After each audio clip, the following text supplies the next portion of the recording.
From the Caves and Jungles of Hindustan by Madame Blavatsky. When evening began to draw on, we were driving beneath the trees of a wild jungle.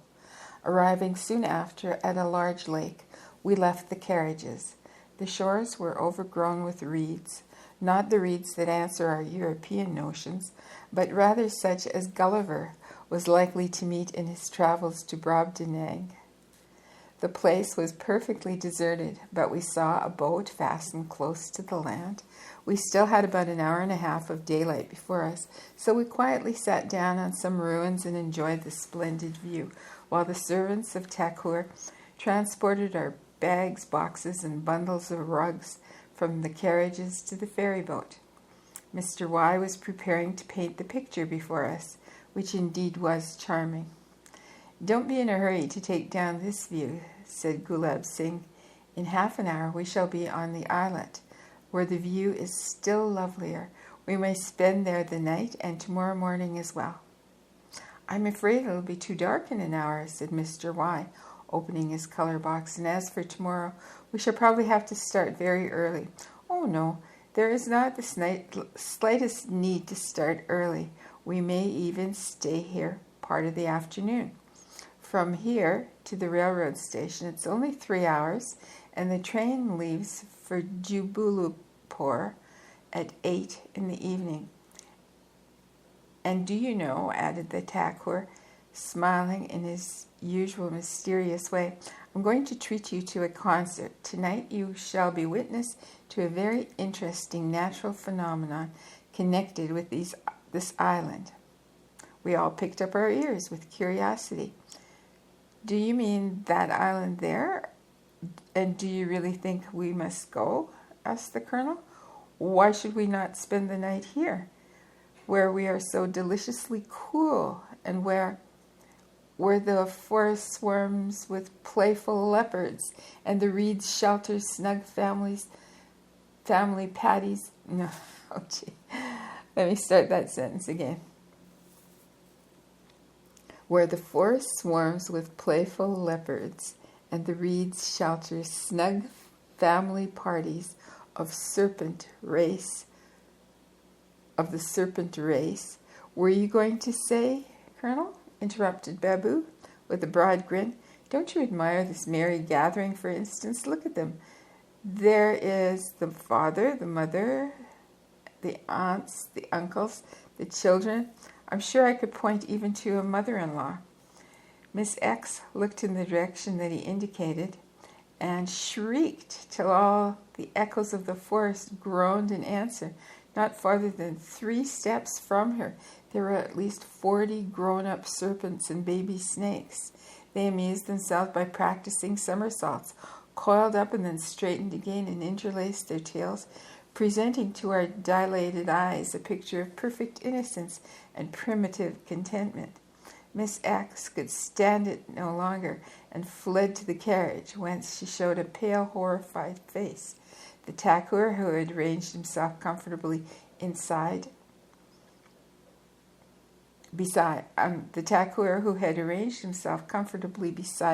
Mr. Y in order to watch the progress of his painting, left his seat and looked attentively at the dangerous group, quietly smoking his gargari, Gargari, Rajput Nargile, Narghile,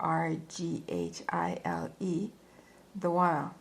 Smoking his gargari, Rajput Nargile, the while. "If you do not stop screaming, you will attract all the wild animals of the forest in another 10 minutes, said he. "None of you have anything to fear. If you do not excite an animal, he is almost sure to leave you alone, and most probably will run away from you." With these words, he lightly waved his pipe in the direction of the Serpentine family party.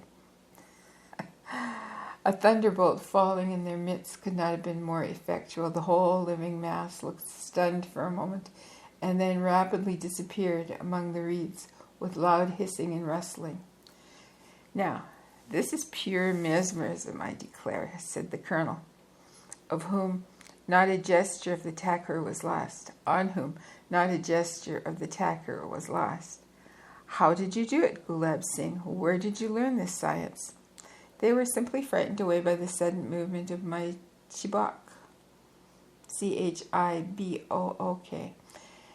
and there was no science and no mesmerism about it. Probably by this fashionable modern word you mean what we Hindus call Vashikarana Vidya, that is to say, the science of charming people and animals by the force of will.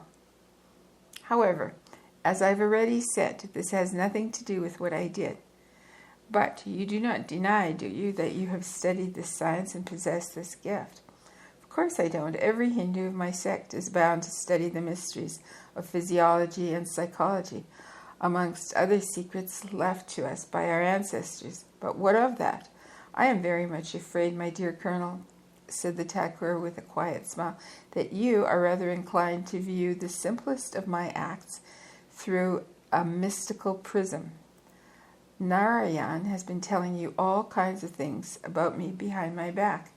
Now, is it not so?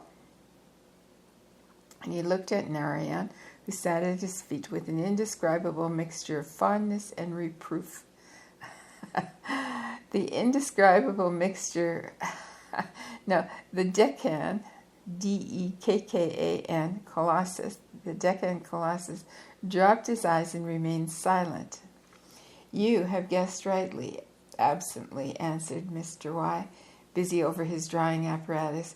Narayan sees in you something like his late deity Shiva, something a little less than Parabrahm. Would you believe it? He seriously assures us, in Nasik it was, that the Raj Yogis, and amongst them yourself, though I must own, I still fail to understand what a Raj Yogi is precisely, can force anyone to see not what is before his eyes at a given moment, but what is only in the imagination of the Raj Yogi. If I remember rightly, he called it Maya.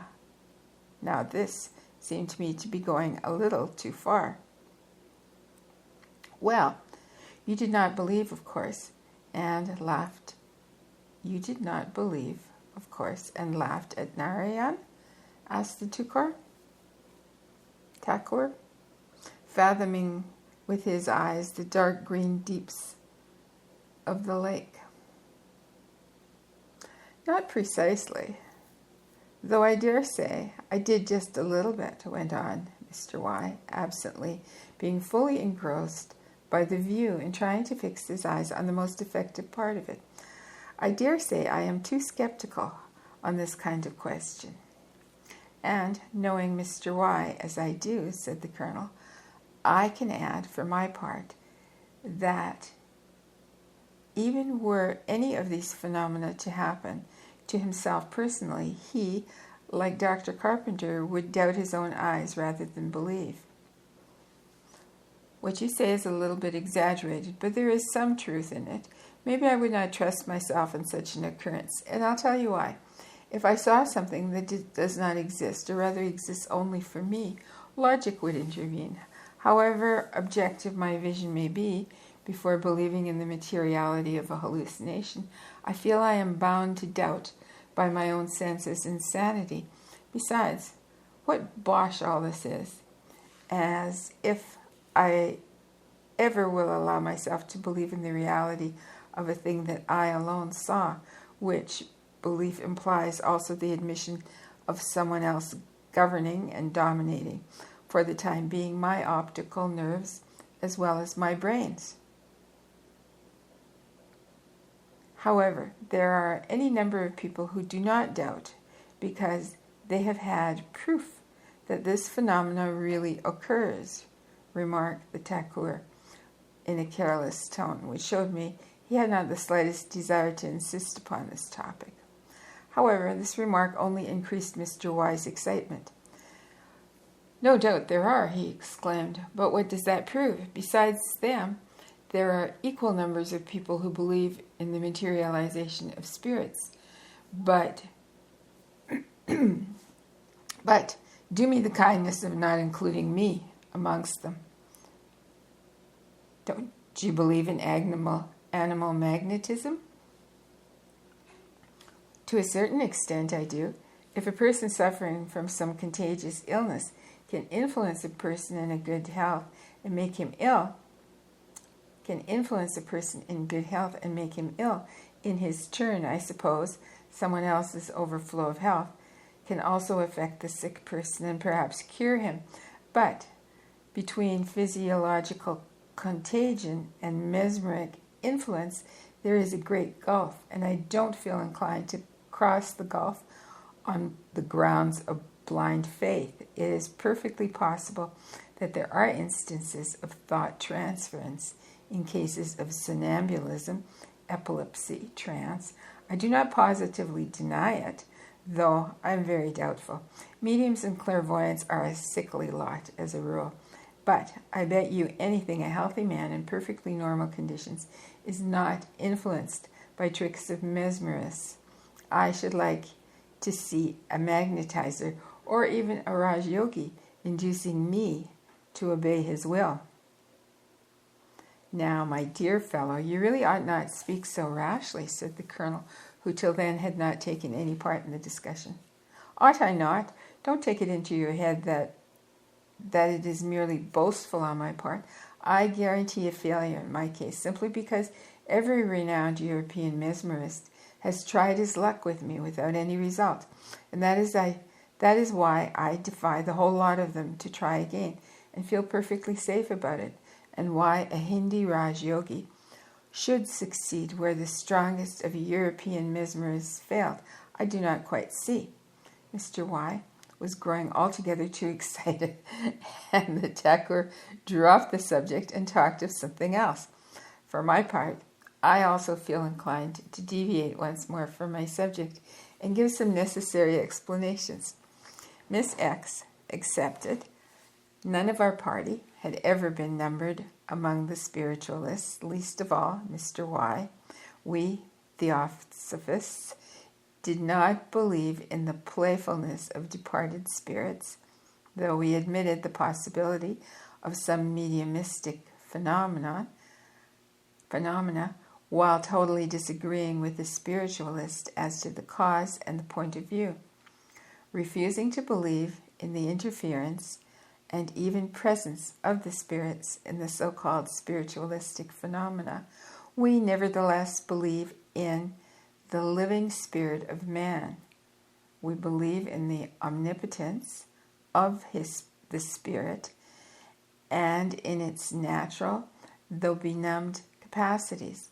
We also believe that when incarnated, this spirit, this divine spark, may be apparently quenched if it is not guarded, and if the life the man leads is unfavorable to its expansion, as it generally is.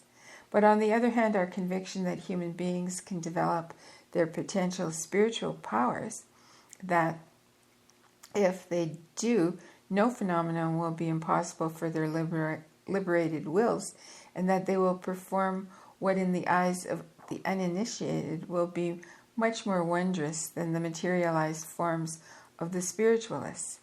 If proper training can render such muscular strength 10 times greater, as is in the case of renowned athletes, I do not see why proper training should fail in the case of moral capacities. We have also good grounds to believe that the secret of this proper training, though unknown to and denied by European physiologists and even psychologists, is known in some places in India, where its knowledge is hereditary and entrusted to few. Mr. Y was a novice in our society and looked with distrust even on such phenomena as can be produced by mesmerism. He had been trained in the Royal Institute of British Architects, which he left with a gold medal and with a fund of skepticism that caused him to distrust everything, so that no wonder he lost his temper when people tried to convince him that there existed things which he was inclined to treat as mere bosh and fables. Now I return to my narrative.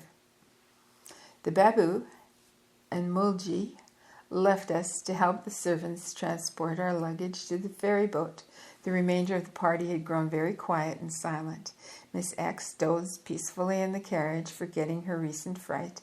The colonel, stretched on the sand, amused himself by throwing stones into the water.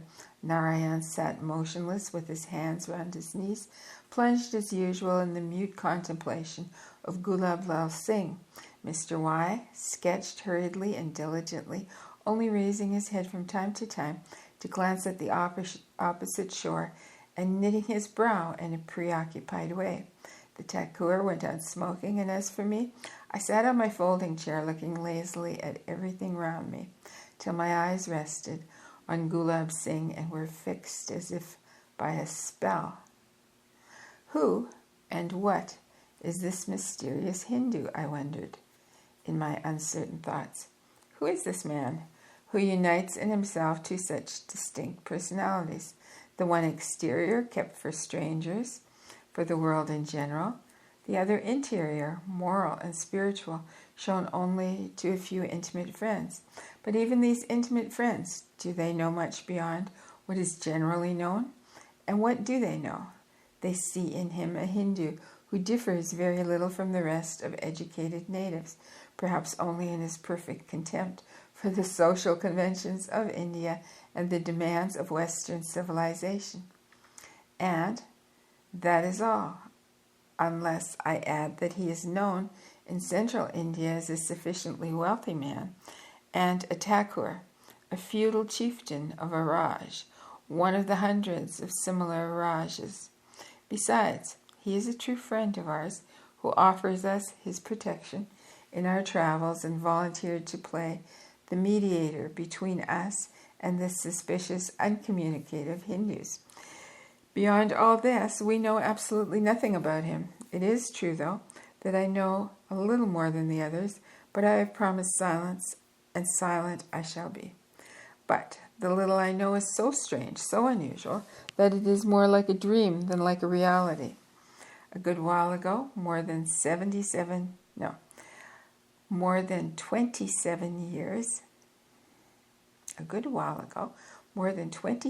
years, I met him in the house of a stranger in England, whither he came in the company of a certain dethroned Indian prince. Then our acquaintance was limited to 2 conversations. Their unexpectedness, their gravity, and even severity produced a strong impression on me then. But in the course of time, like many other things, they sank into oblivion and lethe, Lethe. About 7 years ago, he wrote to me in America, reminding me of our conversation and of a certain promise I had made. Now we saw each other once more in India, in his own country, and I failed to see any change wrought in his appearance by all these long years. I was and looked quite young when I first saw him, but the passage of years had not failed to change me into an old woman. As to him, he appeared to me 27 years ago, but a man of about 30, and still looked no older, as if time were powerless against him. In England, his striking beauty, especially his extraordinary height and stature, together with his eccentric refusal to be presented to the Queen, an honor many high-born Hindu has sought, coming over on purpose, excited the public notice and the attention of the newspapers.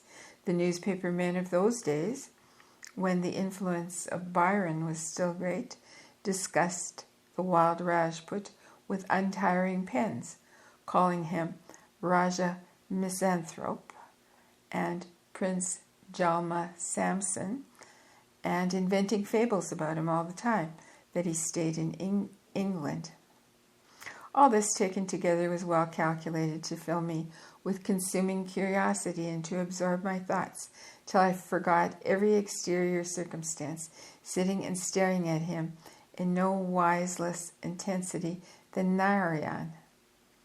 I gazed at the remarkable face of Gulab Lang Singh with a mixed feeling of indescribable fear and enthusiastic admiration, recalling the mysterious death of the Karli tiger, my own miraculous escape a few hours ago in Bog, and many other incidents, too many to relate. It was only a few hours since he appeared to us in the morning, and yet what a number of strange ideas, of puzzling occurrences, how many enigmas his presence stirred in our minds. The magic circle of my revolving thought grew too much for me. What does all this mean? I exclaimed to myself, trying to shake off my torpor and struggling to find words for my meditation. Who is this being whom I saw so many years ago, jubilant with manhood and life, and now I see again as young and as full of life, only still more austere, still more incomprehensible? After all, maybe it is his brother, or even his son, thought I, trying to calm myself, but with no result. No, there is no use doubting. It is he himself. It is the same face. It's the same little scar on the left temple. But as a quarter of a century ago, so now no wrinkles on those beautiful classic features, not a white hair in his thick jet black mane, and in moments of silence the same expression, a perfect rest on that face, calm as a statue of living bronze. What a strange expression! What a wonderful sphinx-like face! Not a very brilliant comparison, my old friend, suddenly spoke the Thakur, and a good-natured laughing note rung in his voice, while I shuddered and grew red like a naughty schoolgirl. This comparison is so inaccurate that it decidedly sins against history in two important points. Primo, the Sphinx is a lion, so am I, as suggests... No. Primo, the Sphinx is a lion, so am I, as indicates the word sing in my name.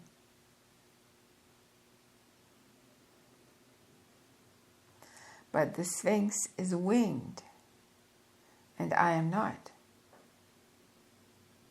Second, the Sphinx is a woman as well as a winged lion, but the Rajput Sinhas never had anything effeminate in their characters.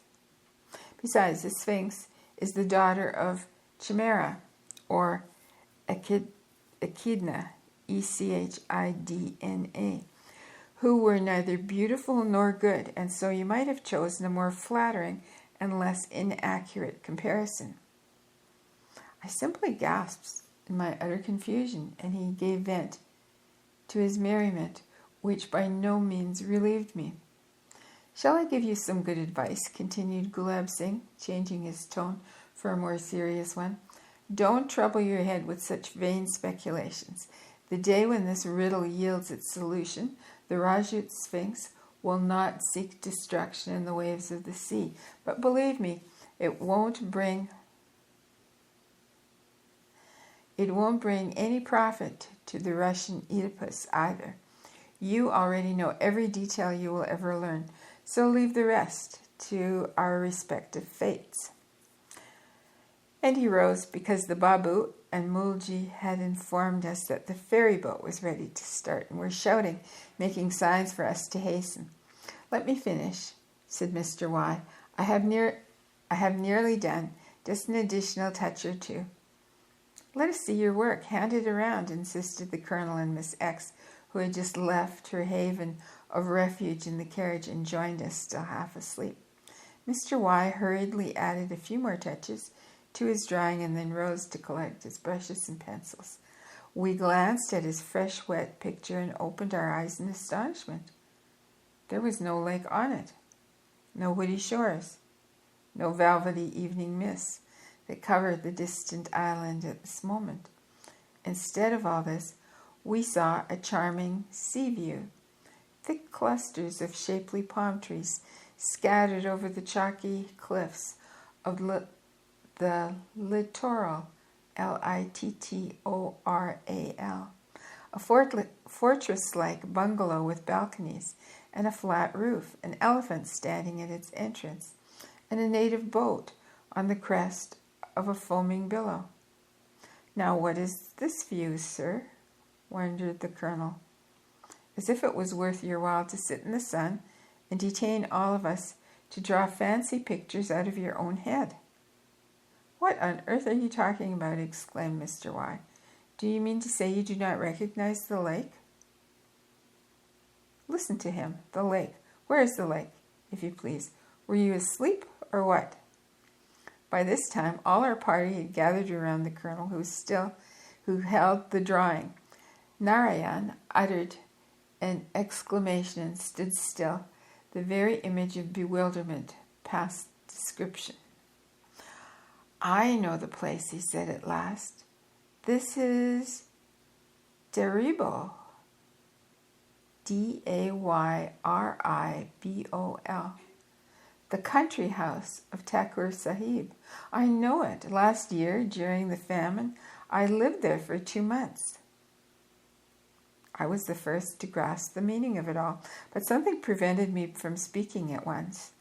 At last, Mr. Y finished arranging and packing his things and approached us in his usual lazy, careless way, but his face showed traces of vexation. He was evidently bored by our persistency in seeing a sea where there was nothing but a corner of a lake. But at the first sight of his unlucky sketch, his countenance suddenly changed. He grew so pale, and the expression on his face became so piteously distraught that it was painful to see. He turned and returned the piece of Bristol board, and then rushed like a madman to his drawing portfolio and turned the whole contents out, ransacking and scattering over the sand hundreds of sketches and loose papers. Evidently failing to find what he was looking for, he glanced again at his sea view, and suddenly, covering his face with his hands, totally collapsed. We all remained silent, exchanging glances of wonder and pity, and heedless of the Thakur who stood on the ferry boat, vainly calling to us to join him. "Look here, Y," timidly spoke the kind-hearted colonel, as if addressing a sick child. "Are you sure you remember drawing this view?"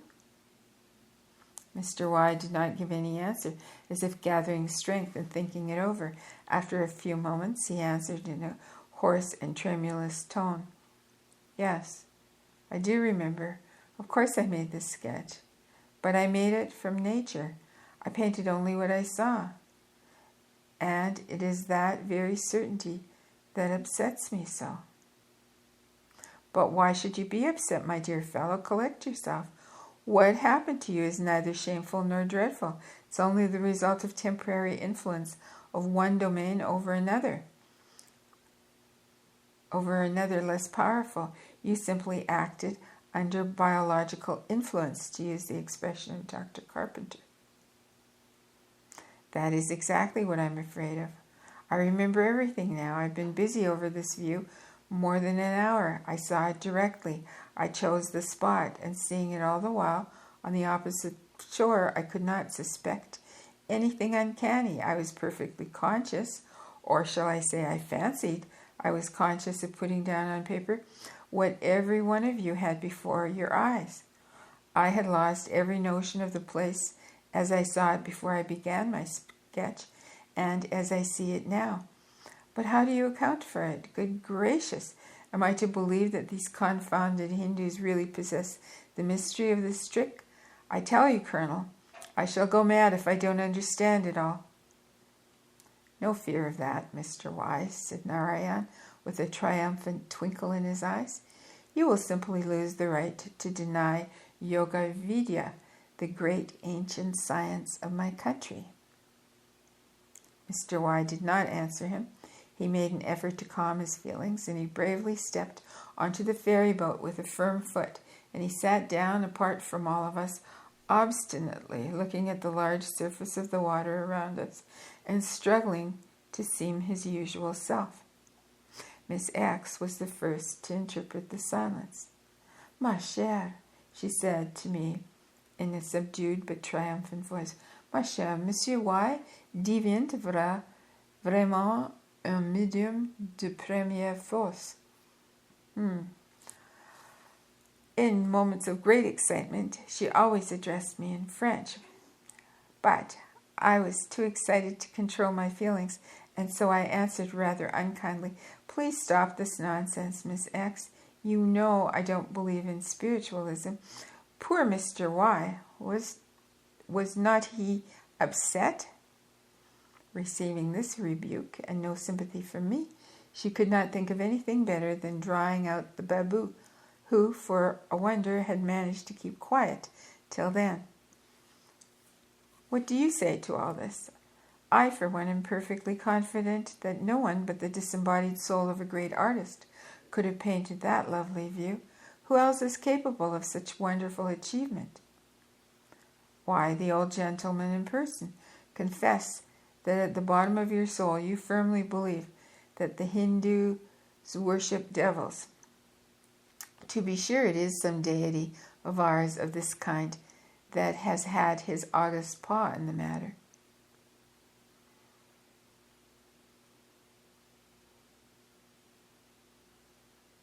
Il est positivement malhonnête, ce nègre-là, angrily muttered Miss X, hurriedly withdrawing from him. I'm going to spell the words in that sentence because I'm sure I mangled it when I said it. ILESTPOSITIVEMENT MALHONNETE with the circumflex over the E, CE, NEGRE-LA with an accent grave over the E and over the A. The island was a tiny one, and so overgrown with tall reeds that from a distance it looked like a pyramidal basket of verdure. With the exception of a colony of monkeys who bustled away to a few mango trees at our approach, the place seemed uninhabited. In this virgin forest of thick grass there was no trace of human life. Seeing the word grass, the reader must not forget that this is not the grass of Europe that I mean. The grass under which we stood, like insects, under a rhubarb leaf, waved its feathery, many-colored plumes much above the head of Gulab Singh, who stood 6.5 feet in his stockings, and of Narayan, who measured hardly an inch less. From a distance it looked like a waving sea of black, blue, yellow, and especially of rose and green.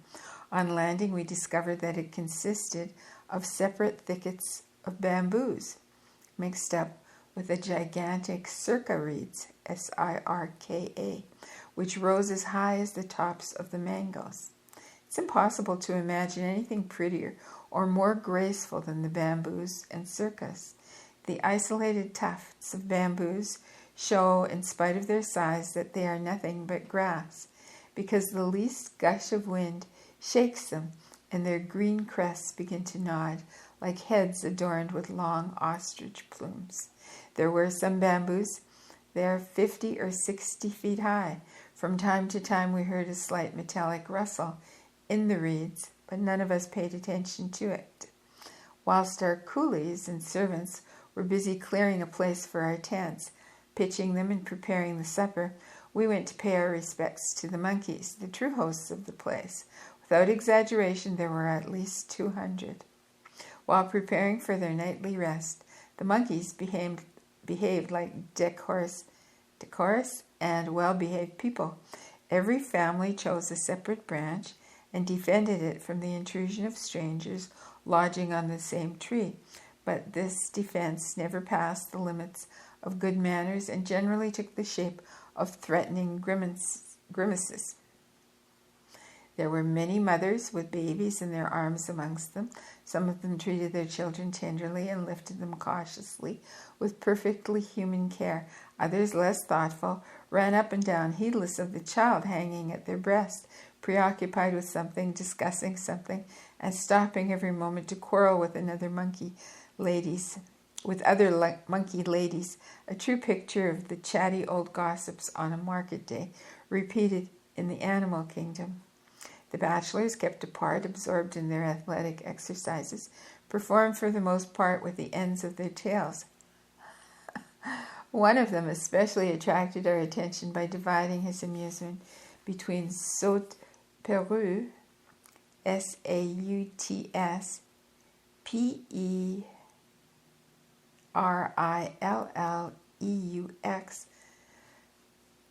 with an accent acute over the E, and teasing a respectable-looking grandfather who sat under a tree hugging two little monkeys.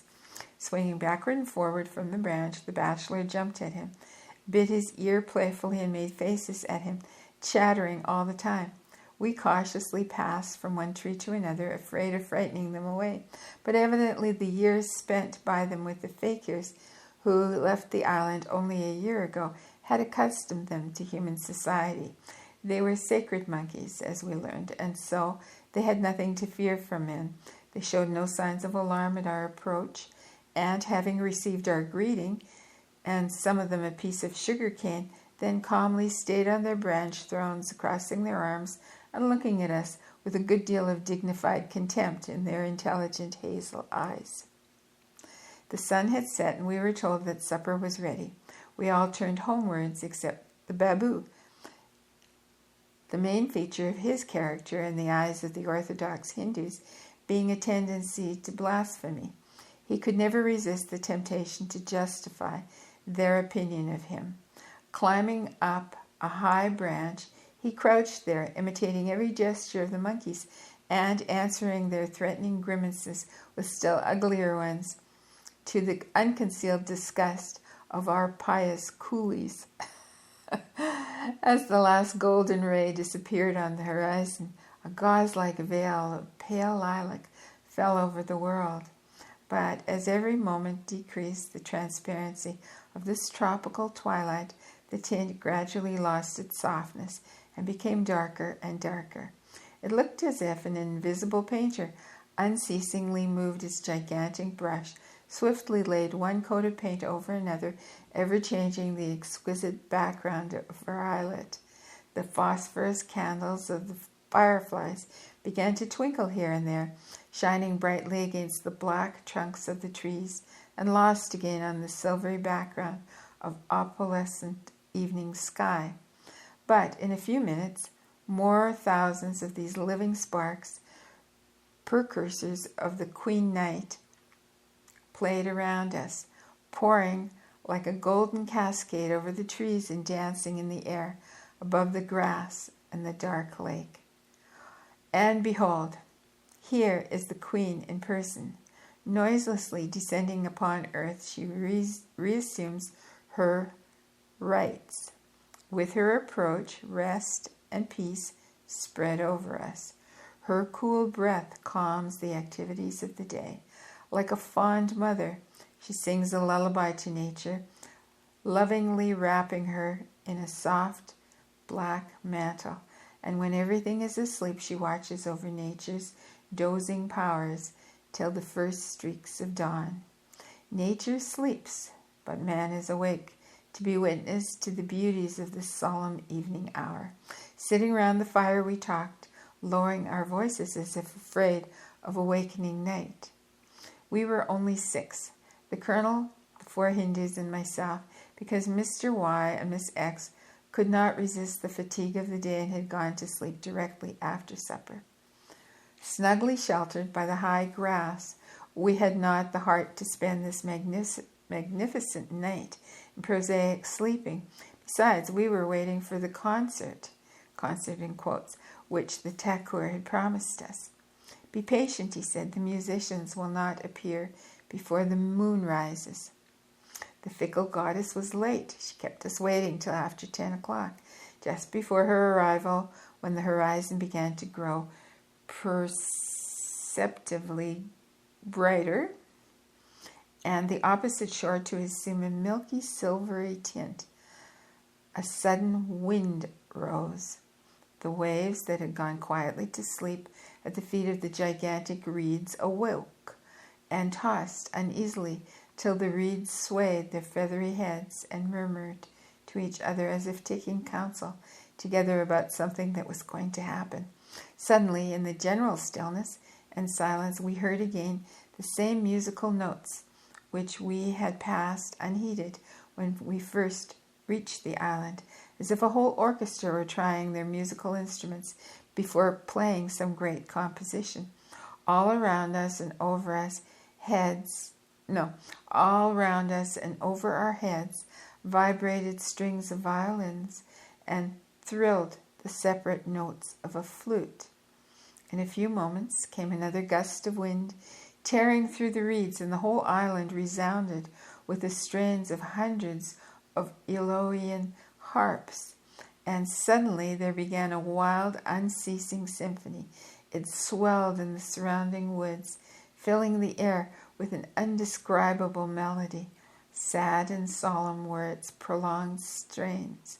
They resounded like arpeggios of some funeral march, and then changing into a trembling thrill, they shook the air like the song of a nightingale and died away in a long sigh. They did not quite cease, but grew louder again, ringing like hundreds of silver bells, changing from the unrending howl of a wolf deprived of her young to the precipitate rhythm of a gay tarantella, forgetful of every earthly sorrow, from the articulate song of a human voice to the vague, majestic accords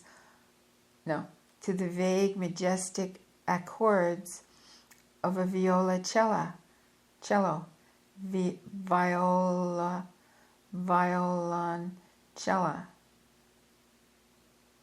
From merry child's laughter to angry sobbing. And all of this was repeated in every direction by mocking echo, as if hundreds of fabulous forest maidens, disturbed in their green abodes, answered the appeal of the wild musical Saturnalia. The colonel and I glanced at each other in our great astonishment. "How delightful! What witchcraft is this?" we exclaimed at the same time. The Hindus smiled but did not answer us. The Thakur smoked his gargari as peacefully as if he was deaf.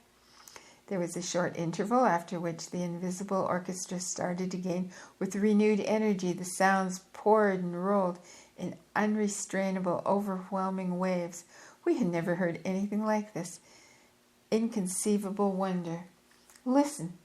A storm in the open sea, the wind tearing through the rigging, the swish of the maddened waves rushing over each other, or the whirling snow wreaths on the silent steps. Suddenly the vision is changed. Now it is a stately cathedral, and the thundering strains of an organ rising under its vaults. The powerful notes now rush together, now spread out through the space, break off, intermingle, and become entangled like a fantastic melody of a delirious fever, some musical fantasy born of the howling and whistling of the wind. Alas, the charm of these sounds is soon exhausted, and you begin to feel that they cut like knives through your brain. A horrid fancy haunts our bewildered heads. We imagine that the invisible artists strain our own veins and not the strings of imaginary violins. Their cold breath freezes us, blowing their imaginary trumpets, shaking our nerves and impeding our breathing. For God's sake, stop this, Tukur. This was really too much, shouted the colonel at the end of his patience and covering his ears with his hands. Gulab Singh, I tell you, you must stop this. The three Hindus burst out laughing, and even the grave face of the Thakur lit up with a merry smile. Upon my word, he said, do you really take me for the great Parabrahm? Do you think that it is in my power to stop the wind, as if I were Marut, the lord of the storms in person? Ask for something easier than the instantaneous uprooting of all these bamboos. I beg your pardon, I thought these strange sounds were some kind of psychological influence. So sorry to disappoint you, my dear Colonel, but you really must think less of psychology and electrobiology. This develops into a mania with you. Don't you see that this wild music is a natural acoustic phenomena? Each of the reeds around us, and there are thousands on this island, containing a natural musical instrument, and the musician, the wind, comes here daily to try his art after nightfall, especially during the last quarter of the moon. The wind, murmured the colonel. Oh, yes. But this music begins to change into a dreadful roar. Is there no way out of it? I, at least, cannot help it. But keep your patience. You will soon become accustomed to it. And besides, there will be intervals when the wind falls. We were told that there are many such natural orchestras in India. The Brahmins know well their wonderful properties, and calling this kind of reed Veena Devi, the lute of the gods, keep up the popular superstition and say that the sounds are divine oracles. The circa grass and the bamboos always shelter a number of tiny beetles, which make considerable holes in the hollow reeds. The fakirs of the idol-worshipping sects add art to this natural beginning and work the plants into musical instruments. The islet we visited bore one of the most celebrated Veena Devis, and so, of course, was proclaimed sacred. Tomorrow morning, said the Thakur, you will see what deep knowledge of the laws of acoustics was in the possession of the fakirs. They enlarged the holes made by the beetle according to the size of the reed, sometimes shaping it into a circle, sometimes into an oval. These reeds, in their present state, can be justly considered as the finest illustration of mechanism applied to acoustics. However, this is not to be wondered at, because of the most ancient Sanskrit books about music minutely describes these laws, and mention many musical instruments which are not only forgotten, but totally incomprehensible in our days. All this was very interesting, but still disturbed by the din, we could not listen attentively. Don't worry yourself, said the Thakur, who soon understood our uneasiness in spite of our attempts at composure. After midnight, the wind will fall, and you will sleep undisturbed. However, if the too close neighborhood of this musical grass is too much for you, we may as well go nearer to the shore. There is a spot from which you can see the sacred bonfires on the opposite shore. We followed him, but while walking through the thickets of reeds, we did not leave off our conversation. How is it that the Brahmins managed to keep up such an evident cheat? Asked the colonel. The stupidest man cannot fail to see in the long run who made the holes in the reeds and how they come to give forth music. In America, stupid men may be as clever as that. I don't know, answered the Thakur with a smile, but not in India. If you took the trouble to show, to describe, to explain how all this is done to any Hindu, be he even comparatively educated, he will still see nothing. He will tell you that he knows as well as yourself that the holes are made by the beetles, and they are enlarged by the fakirs. But what of that?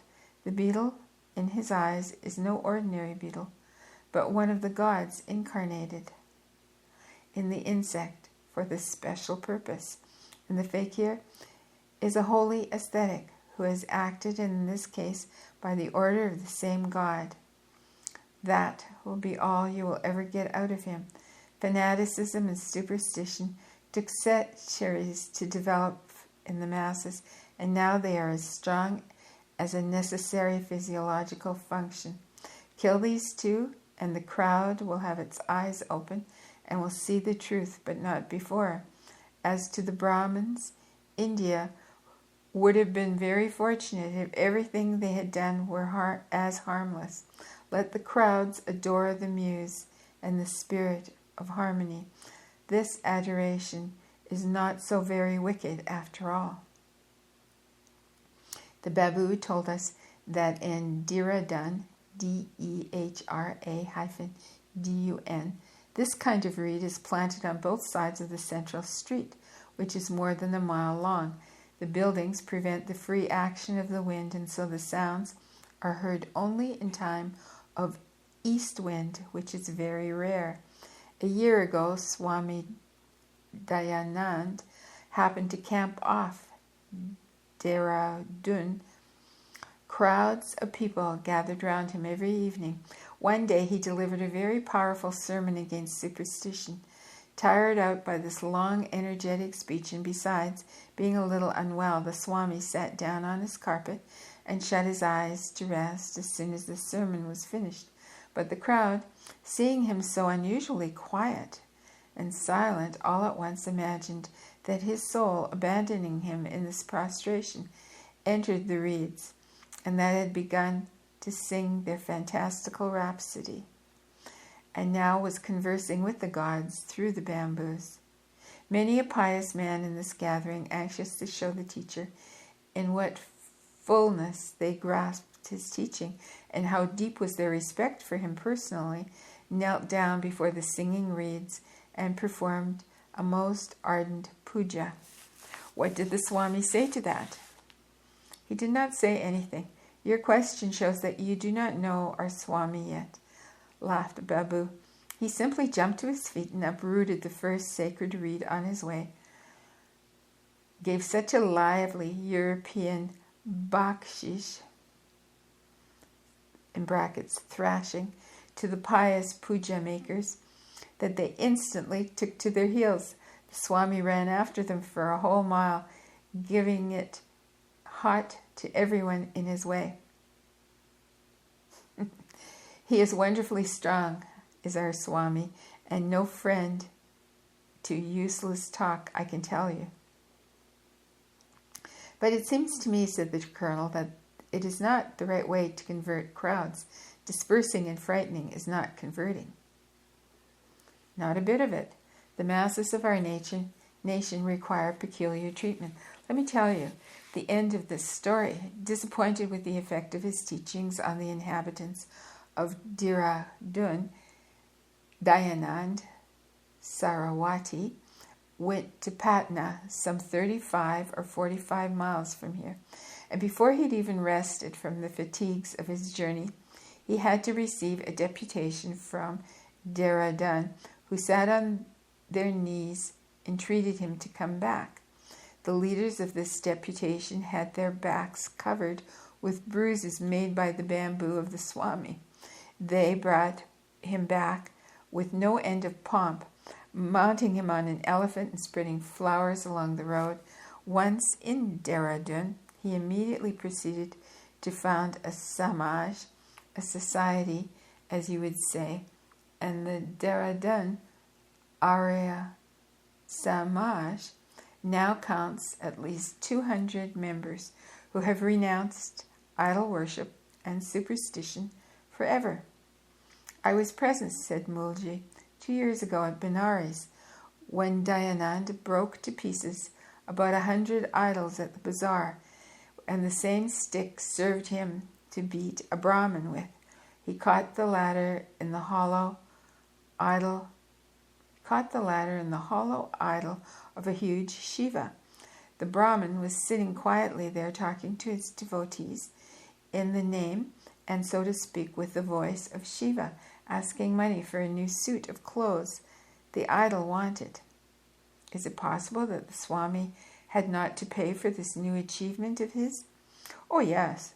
The Brahmin dragged him into a law court, but the judge had to pronounce the Swami in the right, because the crowd of sympathizers and defenders who followed the Swami. But he still had to pay for all the idols he had broken. So far, so good, but the Brahmin died of cholera that very night. And of course, the opposers of the reform said that his death was brought on by the sorcery of Dayanand Saraswati. This vexed us a good deal. Now, Narayan, it is your turn, said I. Have you no story to tell us about the Swami? And do you not look up to him as your guru? I have only one guru and only one God on earth, as in heaven, answered Narayan, and I saw that he was very unwilling to speak. And while I live, I shall not desert them. I know who is this guru and his God, thoughtlessly exclaimed the thick-tongued Babu. It is the Thakur Sahib. In his person both coincide in the eyes of Narayan. You ought to be ashamed to talk such nonsense, Babu, coldly remarked Galub Singh. I do not think myself worthy of being anyone's guru. As to my being a god, the mere words are a blasphemy, and I must ask you not to repeat them. Here we are, added he more cheerfully, pointing to the carpets spread by the servants on the shore, and evidently desirous of changing the topic. Let us sit down. We arrived at a small glade some distance from the bamboo forest. The sounds of the magical orchestra reached us still, but were considerably weakened, and only from time to time. We sat to the windward of the reeds, and so the harmonious rustle we heard was exactly like the low tones of an Elonian harp, and had nothing disagreeable in it. On the contrary, the distant murmur only added to the beauty of the whole scene around us. We sat down, and only then we realized how tired and sleepy. And only then I realized how tired and sleepy I was. And no wonder, after being on foot since 4 a.m, and after all that had happened to me on this memorable day. The gentlemen went on talking, and I soon became so absorbed in my thoughts that their conversation reached me only in fragments. Wake up, repeated the colonel, shaking me by the hand. The Thakur says that sleeping in the moonlight will do you harm. I was not asleep, I was simply thinking, though exhausted and sleepy, but wholly under the charm of this enchanting night. I could not shake off my drowsiness, and did not answer. The colonel. Wake up, for God's sake. Think of what you are risking, continued the colonel. Wake up and look at the landscape before you, and at this wonderful moon. Have you ever seen anything to equal this magnificent panorama? I looked up, and the familiar lines of Pushkin about the golden moon of Spain flashed into my mind. And indeed, this was a golden moon. At this moment, she radiated rivers of golden light, poured forth liquid gold into the tossing lake at our feet, and sprinkled with golden dust every blade of grass, every pebble, as far as the eye could reach, all around us. Her disk of silvery yellow swiftly glided upward among the big stars on their dark blue ground. Many a moonlit night have I seen in India, but every time the impression was new and unexpected. It is no use trying to describe these Farik pictures. They cannot be represented either in words or in colors on canvas. They can only be felt, so fugitive in their grandeur and beauty. In Europe, even in the south, the full moon eclipses the largest and most brilliant of the stars, so that hardly any can be seen for a considerable distance around her. In India, it's quite the contrary. She looks like a huge pearl, surrounded by diamonds rolling on a blue velvet ground. Her light is so intense that one can read a letter written in small handwriting. One can even perceive the different greens of the trees and bushes, a thing unheard of in Europe.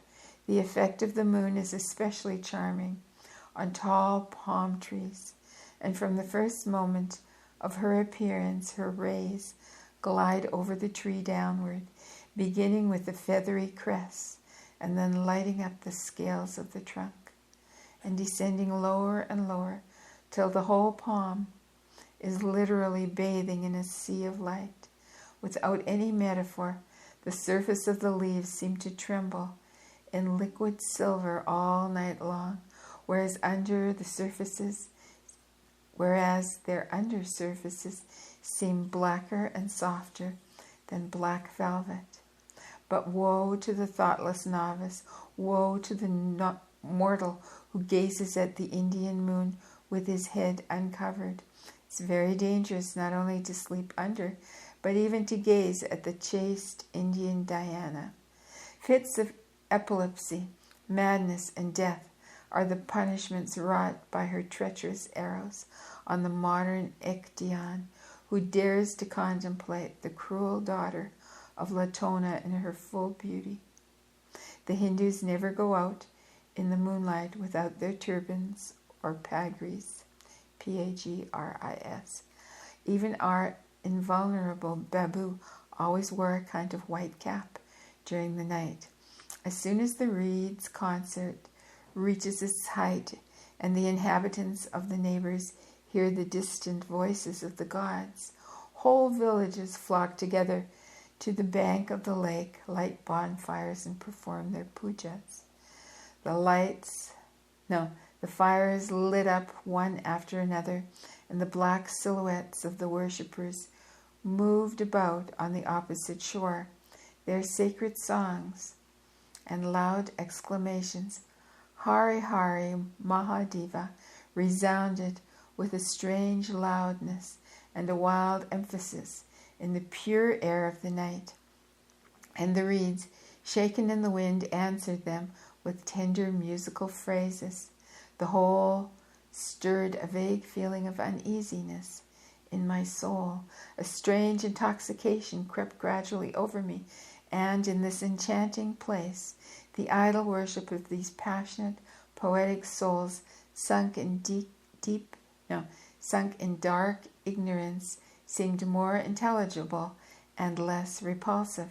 A Hindu is a born mystic, and the luxuriant nature of his country has made him a zealous pantheist.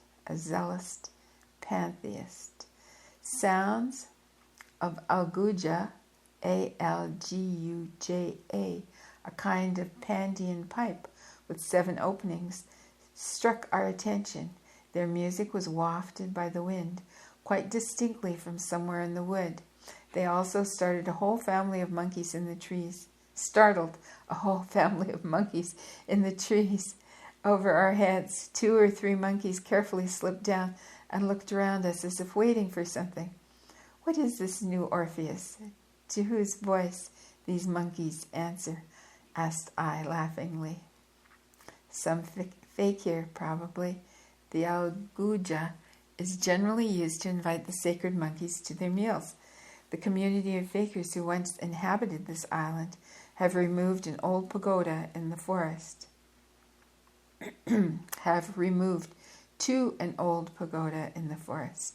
Their new resting place brings them more profit because there are many passers-by, whereas the island is perfectly isolated. Probably they were compelled to desert this dreadful place because they were threatened by chronic deafness. Miss X expressed her opinion. She could not help being out of temper at being prevented from enjoying her quiet slumbers, our tents being right in the middle of the orchestra. Apropos of Orpheus, asked Thakur, do you know that the lyre of this Greek demigod was not the first to cast spells over people, animals, and even rivers? Kui, a certain Chinese musical artist, as they are called, expresses something to this effect. When I play my king, K-Y-N-G, the wild animals hasten to me, excuse me, and range themselves in rows, spellbound by my melody. This Q, K-U-I, lived 1,000 years before the supposed era of Orpheus. What a funny coincidence, exclaimed I.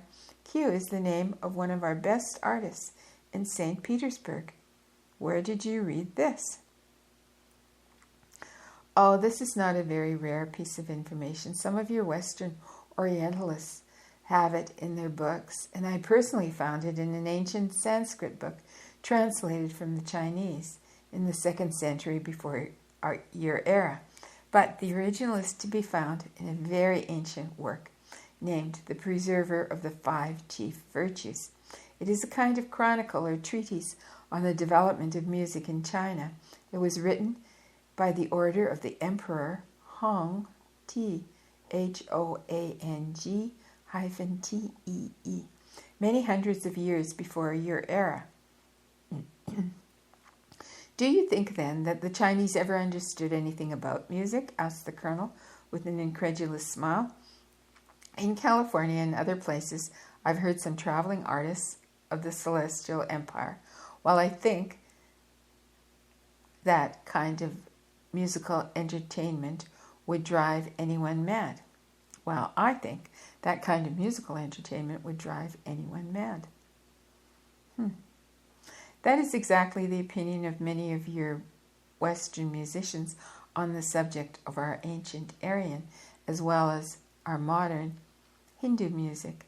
But in the first instance, the idea of melody is perfectly arbitrary, and in the second, there is a good deal of difference between the technical knowledge of music and the creation of melodies fit to please the educated as well as the uneducated ear. According to technical theory, a musical piece may be perfect, but the melody nevertheless may be above the understanding of the untrained taste, or simply unpleasant. Your most renowned operas sound for us like a wild chaos, like a rush of strident, entangled sounds in which we do not see any meaning at all, and which gives us headaches. I have visited the London and Paris Opera. I've heard Rossini and Meyerbeer. I was resolved to render myself an account of my impressions, and listened with the greatest attention. But I own I prefer the simplest of our native melodies to the productions of the best European composers. Our popular songs speak to me, whereas they fail to produce any emotion in you. But leaving the tunes and the songs out of question, I can assure you that our ancestors, as well as the ancestors of the Chinese, were far from inferior to the modern Europeans, if not in technical instrumentation, at least in their abstract notions of music. The Aryan nations of antiquity, perhaps, but I hardly believe this is the case of the Turanian Chinese, said our president doubtfully. But the music of nature has been everywhere the first step to the music of art. This is a universal rule, but there are different ways of following it. Our musical system is the greatest art if, pardon me, this seeming paradox, our musical system is the greatest art if avoiding all artificiality is art. We do not allow in our melodies any sounds that cannot be classified amongst the living voices of nature, whereas the modern Chinese tendencies are quite different. The Chinese system comprises of 8 chief notes, which serve as a tuning fork to all derivatives, which are accordingly classified under the names of their generators. These 8 sounds are the notes metal, stone, silk, bamboo, pumpkin, earthenware, leather, and wood. so that they have metallic sounds, wooden sounds, silk sounds, and so on. Of course, under these conditions, they cannot produce any melody. Their music consists of an entangled series of separate notes. Their imperial hymn, for instance, is a series of endless unisons. But we Hindus owe our music only to living nature, and in no wise to inanimate objects. In a higher sense of the word, we are pantheists, and so our music is, so to speak, pantheistic. But at the same time, it is highly scientific. Coming from the cradle of humanity, the Aryan races, who were the first to attain manhood, listened to the voice of nature and concluded that the melody as well as the harmony are both contained in our great common mother. Nature has no false and no artificial notes, and man, the crown of creation, felt desirous of imitating her sounds. In their multiplicity, all these sounds, according to the opinion of some of your Western physicists, make only one tone, which all can hear, if we know how to listen, in the eternal rustle of the foliage of the big forests, in the murmur of water, in the roar of the storming ocean, and even in the distant roll of a great city. This tone is the middle F, the fundamental tone of nature. In our melodies, it serves as the starting point which we embody in the keynote, and around us are grouped all the other sounds. Having noticed that every musical note has its typical representative in the animal kingdom, our ancestors found out that the 7 chief tones correspond to the cries of the goat, the peacock, the ox, the parrot, the frog, the tiger, and the elephant. So the octave was discovered and founded. As to its subdivisions in measure, they also found their basis in the complicated sounds of the same animals. I am no judge of your ancient music, said the colonel, nor do I know whether your ancestors did or did not work out any musical theories, so I cannot contradict you, but I must own that listening to the songs of modern Hindus, I could not give them any credit for musical knowledge. No doubt it is so, because you've never heard a professional singer. When you have visited Poona, Poona, and have listened to the Gayan Samaj, Gayan Samaj,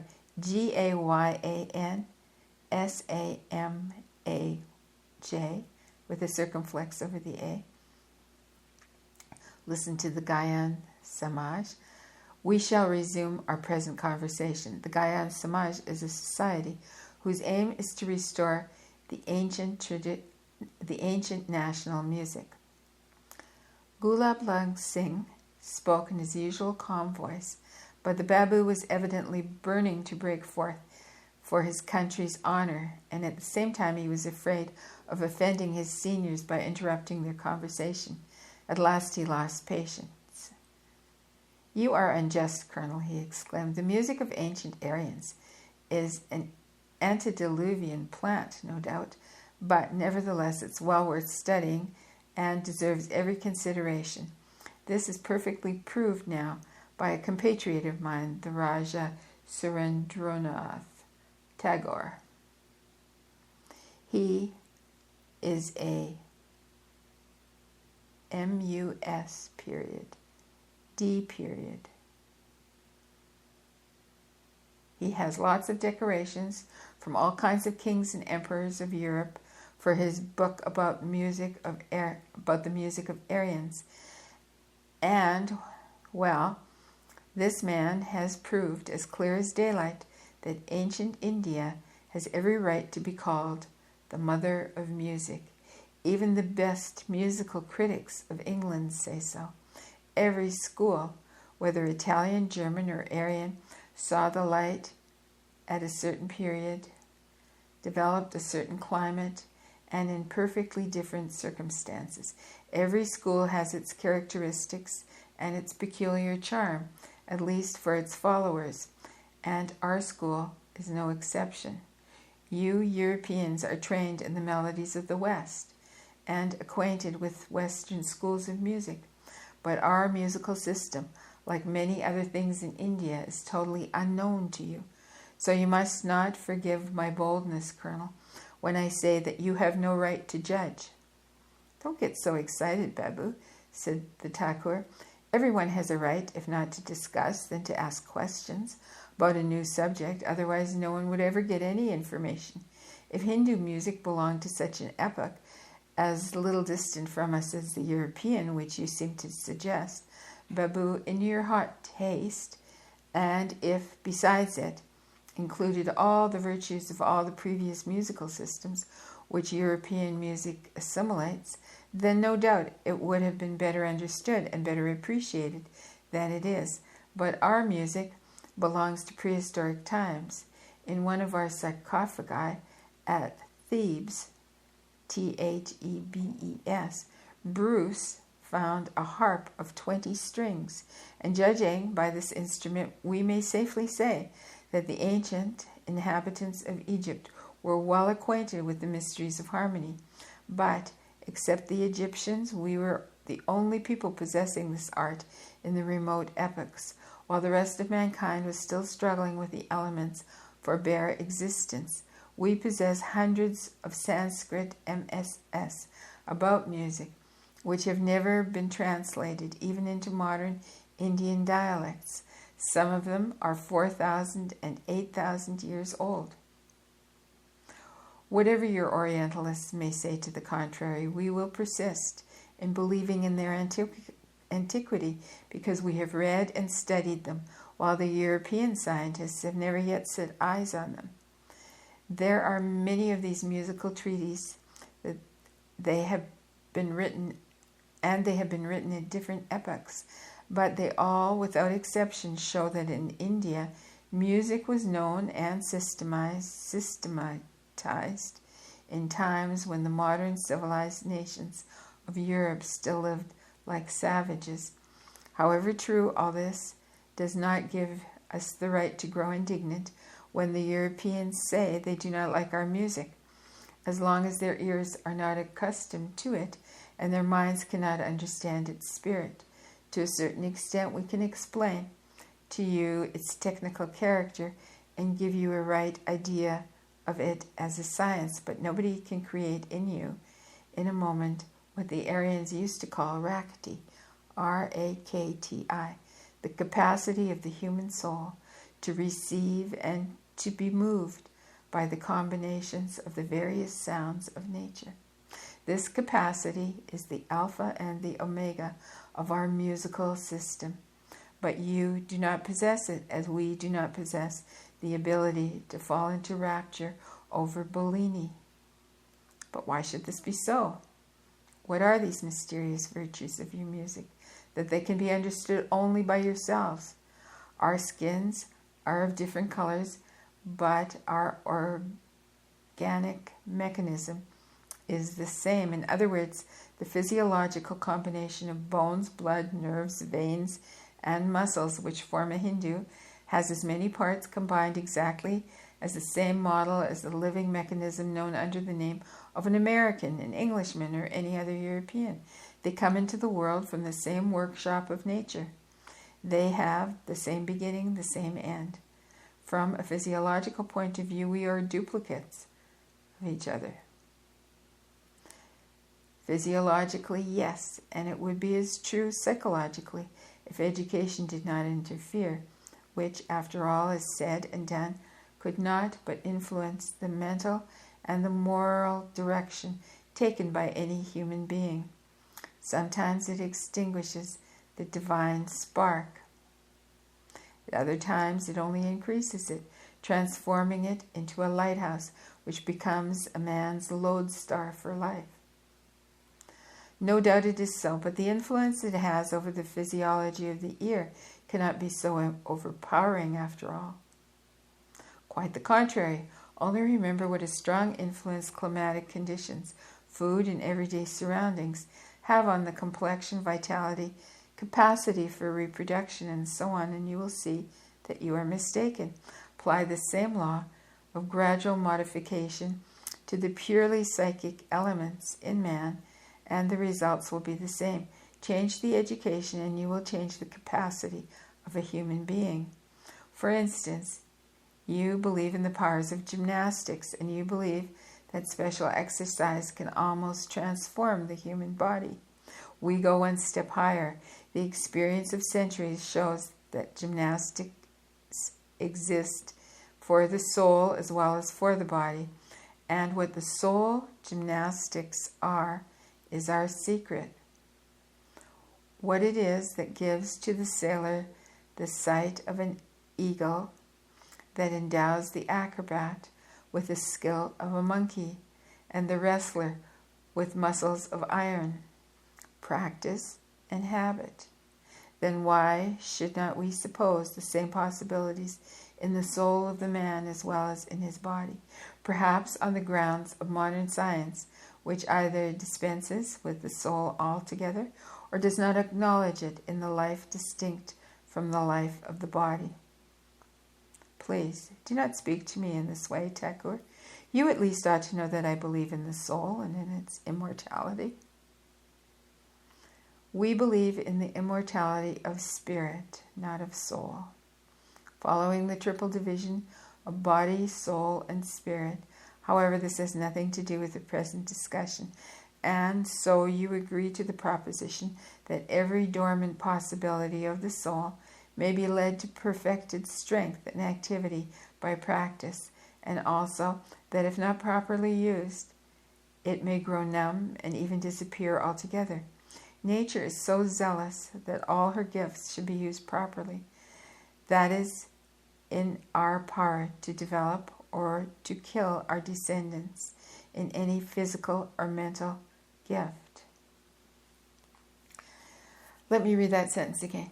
Nature is so zealous that all her gifts should be used properly, that it is in our power to develop or to kill in our descendants any physical or mental gift. A systematic training or a total disregard will accomplish both in the lifetime of a few generations. Perfectly true, but that does not explain to me the secret charm of your melodies. These are details and particulars. Why should I dwell on them when you must see for yourself that my reasoning gives you the clue which will solve many similar problems? Centuries have accustomed the ear of a Hindu to be receptive only to certain combinations of atmospheric vibrations, whereas the ear of a European is used to perfectly different combinations. Hence, the soul of the former will be enraptured, where the soul of the latter will be perfectly indifferent. I hope my explanation has been simple and clear, and I might have ended it here, were it not that I am anxious to give you something better than the feeling of satisfied curiosity. As yet, I have solved only the physiological aspect of the secret, which is as easily admitted as the fact that we Hindus eat by the handful spices which would give you inflammation of the intestines if you happen to swallow a single grain. Our oral nerves, A-U-R-A-L, our oral nerves, which at the beginning were identical with yours, have been changed through different training and become as distinct from yours as our complexion and our stomachs. Add to this the eyes of the Kashmir weavers. Men and women are able to distinguish 300 shades more than the eye of the European. The force of habit, the law of atavism, if you like. But things of this kind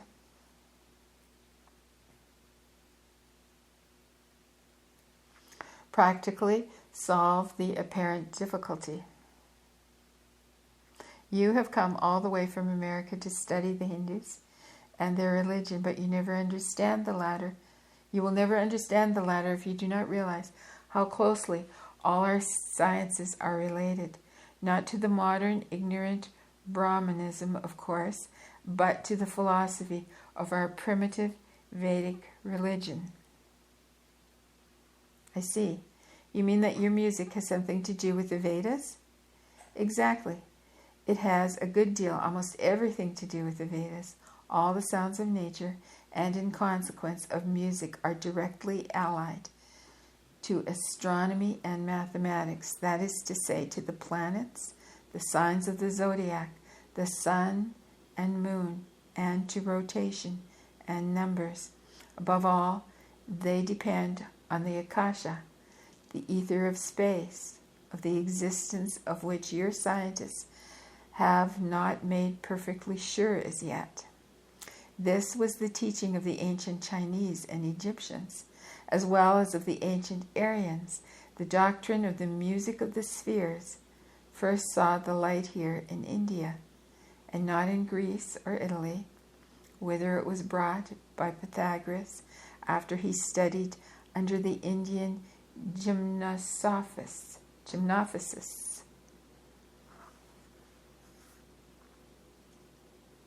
And most certainly this great philosopher who concealed to the world, let me start the sentence again.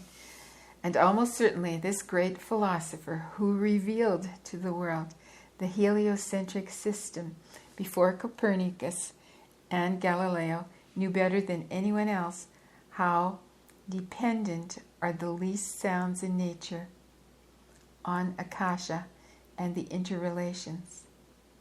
One of the four Vedas, namely the Samaveda, Sama-Veda, entirely consists of hymns. This is a collection of mantrams sung during the sacrifices to the gods, that is to say, to the elements. Our ancient priests were hardly acquainted with the modern methods of chemistry and physics, but to make up for it, they knew a good deal which has not yet been thought of by modern scientists.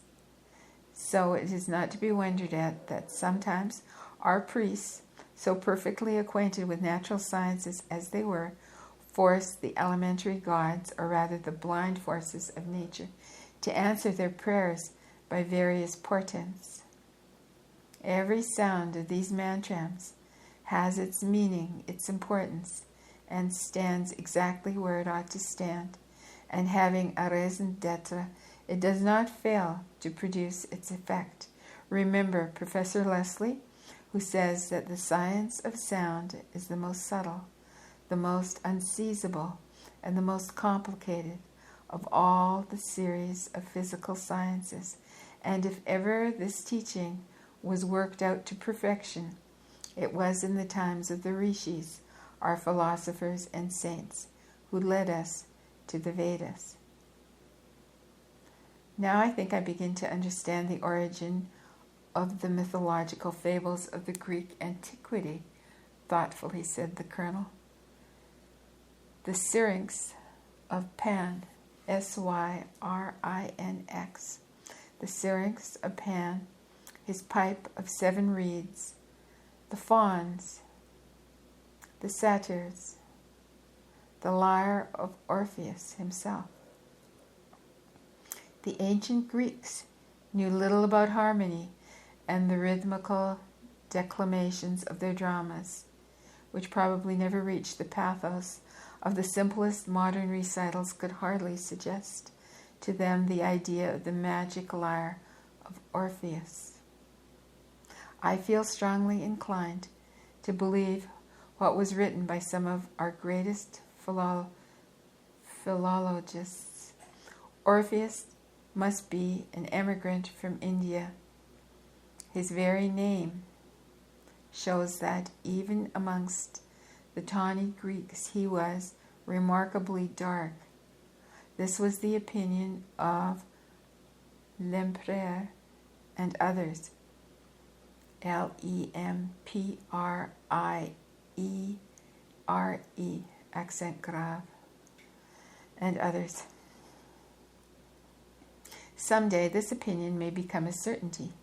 There is not the slightest doubt that the purest and the highest of all musical forms of antiquity belongs to India. All our legends ascribe magical powers to music. It is a gift and a science coming straight from the gods.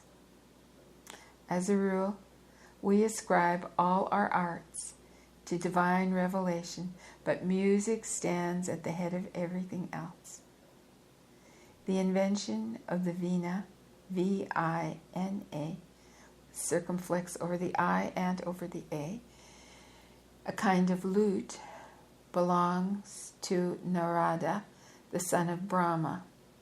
You will probably laugh at me if I tell you that our ancient priests, whose duty it was to sing during the sacrifices, were able to produce phenomena that could not be considered by the ignorant as signs. No, that could not but be considered by the ignorant as signs from supernatural powers. And this, remember, without a shadow of trickery, but simply with the help of their perfect knowledge of nature and certain combinations well known to them.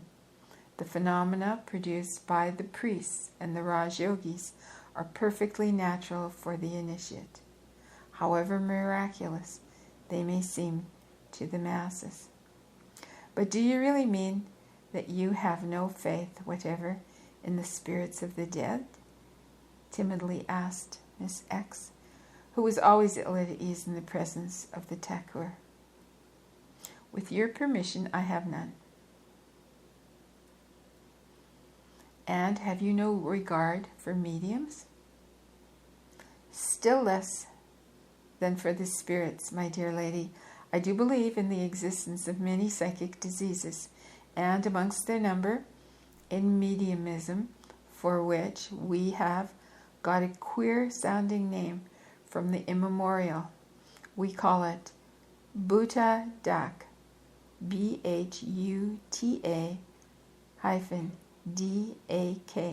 literally the Bhuta Hostelry. I sincerely pity the real mediums and do whatever is in my power to help them. As to the charlatans, I despise them and I never lose an opportunity of unmasking them. The witch's den near the dead city suddenly flashed into my mind. The fat Brahmin who played the oracle in the head of the Savatherium, caught and rolling down the hole, the witch herself suddenly taking to her heels.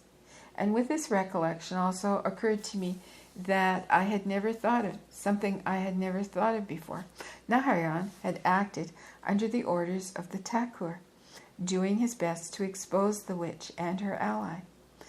The unknown power which possesses the mediums, which the spiritualists believe to be the spirits of the dead, whilst the superstitious see in it the devil, and the skeptics deceit and infamous tricks. True men of science suspect to be a force, to be a natural force, which has not yet been discovered. Okay, let me read that sentence again. Without what, in brackets it says, which the spiritualists believe to be spirits of the dead, while the superstitious see in it the devil and the skeptics' deceit and infamous tricks. Okay, so without that part in brackets, I'm going to read the sentence again. The unknown power which possesses the mediums, true men of science suspect to be a natural force, which has not yet been discovered. It is in reality a terrible power. Those possessed by it are generally weak people, often men and women. No, often women and children. Your beloved spiritualists, Miss X, only help the growth of dreadful psychic diseases, but people who know better seek to save them from this force.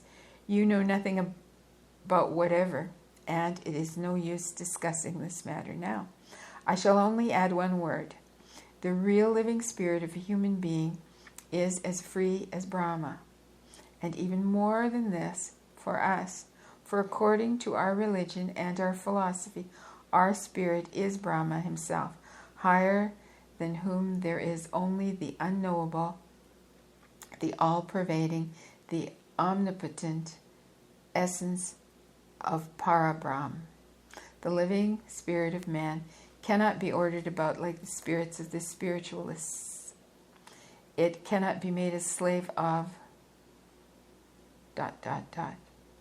However, it is getting so late that we better go to bed. Let us say good night, say goodbye for tonight. Gulab Lang Singh would not talk any more that night, but I have gathered from our previous conversations many a point about which the above conversations would remain obscure. The Vedantins and the followers of Shankaracharya's philosophy, in talking of themselves, often avoid using the pronoun I and say, open quote, this body went, close quote, this hand took, and so on, in everything concerning the automatic actions of man. The personal pronouns are only used concerning mental and moral processes, such as I thought, he desired. The body in their eyes is not the man, but only a covering to the real man. The real interior man possesses many bodies, each of them more subtle and more pure than the preceding, and each of them bears a different name, and is independent of the material body. After death, when the earthly vital principle disintegrates together with the material body, all these interior bodies join together and either advance on the way to moksha and are called diva, in brackets divine, though it still has to pass many stadia before the final liberation, or is left on earth to wander and to suffer in the invisible world, and in this case is called Bhuta, Bhuta. But a diva has no tangible intercourse with the living. Its only link with the earth is its posthumous affection for those it loved in its lifetime, and the power of protecting and influencing them. Love outlives every earthly feeling, and a diva can appear to the beloved ones only in their dreams, unless it be as an illusion, which cannot last, because the body of the diva undergoes a series of gradual changes from the moment it is freed from earthly bonds. And with every change it grows more intangible, losing every time something of its objective nature. It is reborn. It lives and dies in new lokas, Lokas, or spheres, which gradually become purer and more subjective.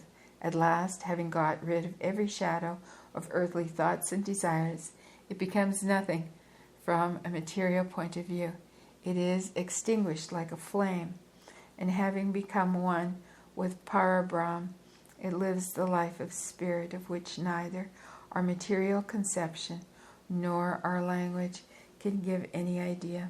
But the eternity of Parabrahm is not the eternity of the soul. The latter, according to a Vedanta expression, is an eternity in eternity. However holy, the life of a soul had its beginning and its end, and consequently no sins and no good actions can be punished or rewarded in the eternity of Parabrahm. This would be contrary to justice disproportionate to use an expression of Vedanta philosophy.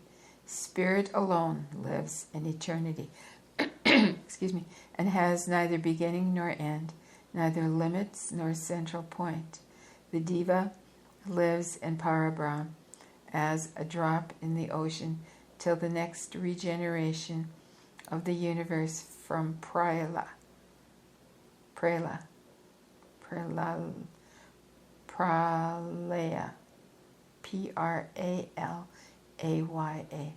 a periodic chaos, a disappearance of the worlds from the region of objectivity.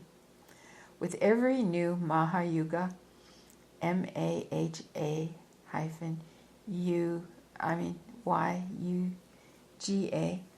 in brackets, great cycle. With every Maha Yuga, the Diva separates from that which is eternal, attracted by existence in objective worlds. Like a drop of water first drawn up by the sun and then starting again downward, passing from one region to another, returning at last to the dirt of our planet. Then, having dwelt whilst a small cycle lasted, it proceeds upward again on the other side of the circle. So it gravitates in the eternity of the Brahman, passing from one minor eternity to another. Each of these human, that is to say conceivable entities, consists of 4,320,000,000 years of objective life and of as many years of objective life in Parabrahman, altogether 8,640,000,000 years, which are enough in the eyes of the Vedantins to redeem any mortal sin and also to reap the fruit of any good actions performed in such a short period as human life. The individuality of the soul reaches the Vedanta and is not lost when plunging in Parabrahman, and is supposed by some European, as is supposed by some of the European Orientalists. Only the souls of the Buddhas, when the last spark of repentance and tendency to improvement are extinguished in them, will evaporate forever. Then their divine spirit, the undying part of them, separates from the soul and returns to its primitive source. The soul is reduced to its primordial atoms, and the monad plunges into the darkness of eternal unconsciousness.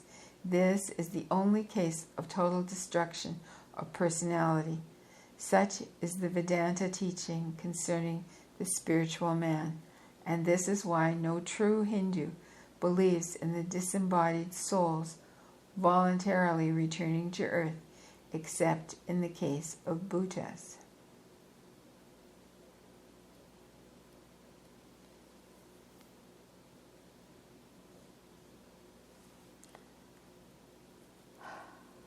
Well, that concludes that chapter. And I made a mistake last time when I said a few words. I said that was the second last chapter. Yes, the second last chapter. This is actually the second last chapter. So there's one chapter remaining. It's called Jubblapora. I don't know how to pronounce that. Jubblepore. So once again, let me apologize for my mispronunciations and my stumblings. This last chapter that I just read was amazing. Of all parts of this book, this is the one that actually, I think, blew me away the most. The descriptions that Madame Blavatsky gives in this chapter of nature, and then that whole discussion on music and Hindu music versus European music, and how we see it and how we feel it and how we understand it. And oh my goodness, this is really a chapter to be cherished and contemplated on, and really taken in. This is I'm sorry, it just blew me away, really. This is amazing. I hope a lot of people will discover this chapter and will enjoy it, and that it will give them something meaningful. Certainly it's given me something meaningful. And Madame Blavatsky, wow. Okay. Till soon.